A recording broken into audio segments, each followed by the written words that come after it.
The crop tool is for creating visuals and split screen for the clips you show.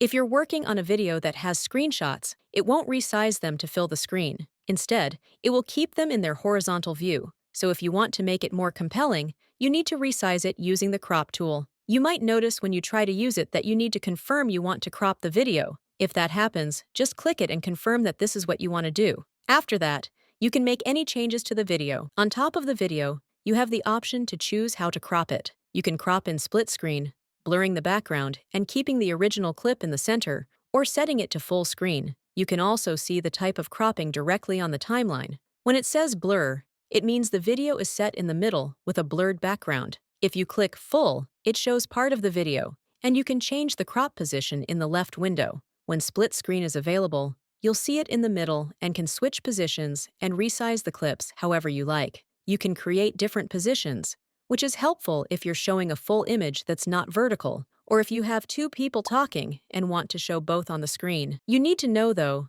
that you can only use one clip to split the screen. You can't add a different clip and use it to show two separate parts at the same time. Like and subscribe, and I will see you next time.